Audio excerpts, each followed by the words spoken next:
In the world of politics, I find Jeremiah Kioni to be a very strange individual. He seems to thrive on sabotage. Just the other day, Rigiji launched his presidential candidature, and in no time, Kioni sprang into action to tell Gashagwa to rally behind Matiang'i and stop vying for the presidency. Here's a tip. Sasa mimi sina kitu ya kuficha, tuugane nyuma ya Matiang'i sisi wote. Anakubalika hapa Ukikuyuni, anakubalika Ujaruoni, anakubalika kila pahali, na watu wasije kuanza kuwekwa katika vikundi vya ukabila.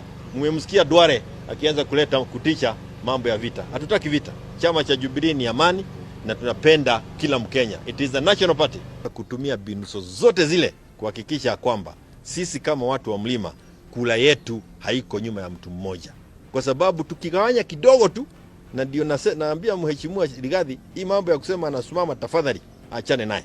Akifanya hivyo amapatia Ruto highway ya kurudi State House. Now in this video I want us to look into why Jeremiah Kioni is hating on Rigathi's candidature, and with no further ado, let's get after it. Reason number one, according to Ndegwa Njiru, Kioni is an inconsequential lone ranger. In other words, he doesn't work well with others. Not my words, his words. Here's the tip. Because Kioni is not one individual who can work with other people. You have seen that he always goes out alone. He's a lone ranger.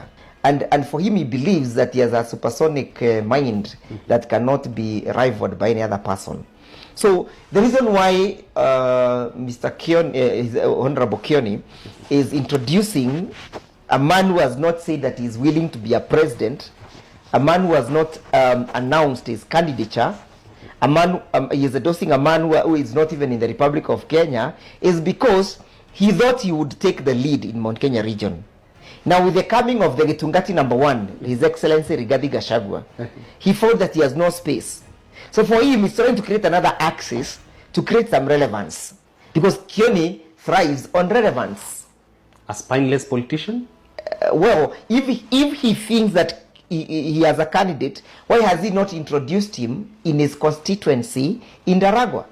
You seem to be implying that Jeremiah Kioni this far remains a political greenhorn. He's basically inconsequential. Inconsequential. He's inconsequential in the whole matrix. And we have seen this behavior with Jeremiah Kioni. Because as far as we are concerned, Kioni is not in government. We don't see him with Ruto. In fact, he's always bashing Ruto and the rest. So that means he's in opposition. But is he really? When you look at the launch of the DAP headquarters, which I was present, Jeremiah Kioni did not attend. And these are his quote-unquote friends. When Martha Karua was launching her PLP party, Jeremiah Kioni was also not present. When Rigathi Gachagua is launching his DCP party, Jeremiah Kioni is also not present. Even the wedding of Kalonzo Musyoka's daughter, Jeremiah Kioni was not present. So this guy is a lone ranger. He doesn't want to work with anybody. Lakini ile siku Jubilee ilikuwa inavamiwa na kina Sabina Chege and Kanini Kega, all these people came kuokoa, kuzima moto at Jubilee headquarters. But he can't return the hand. So he's a chronic lone ranger. This guy doesn't want to work with anybody. It is his way or the highway. I think Ndegwa Njiru's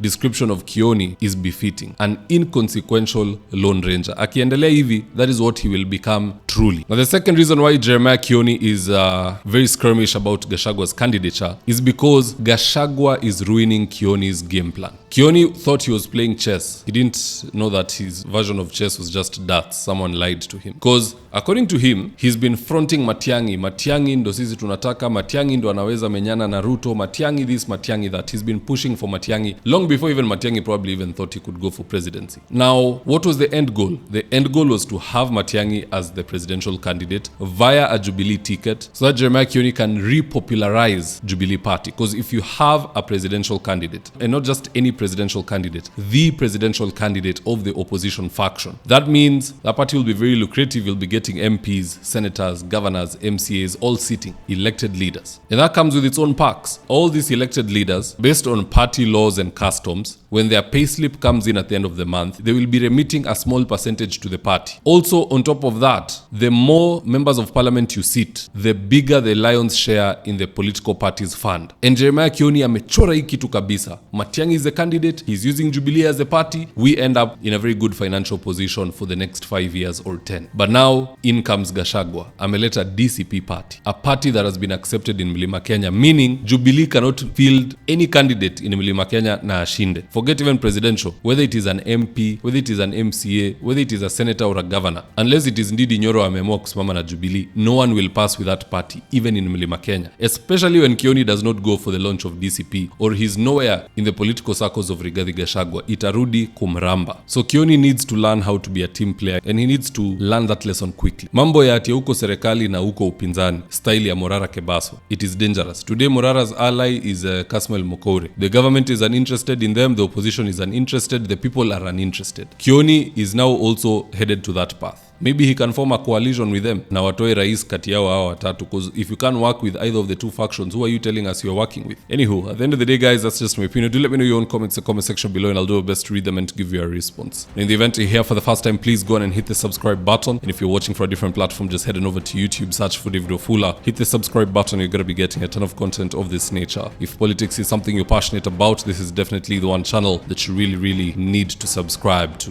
Alright guys, adios.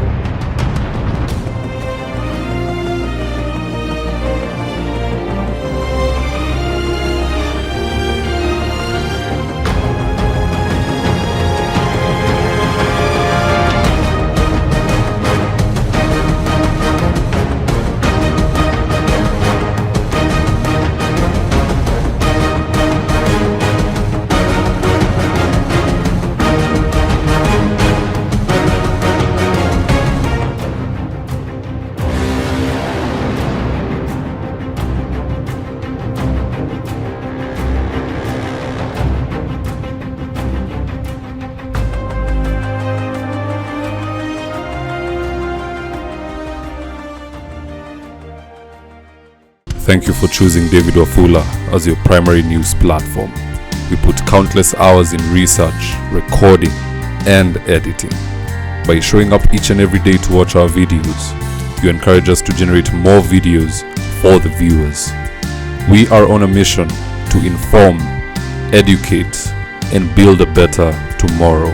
To our thousands of followers in a world full of presidents, kings, and queens, you are the real gem. Adios.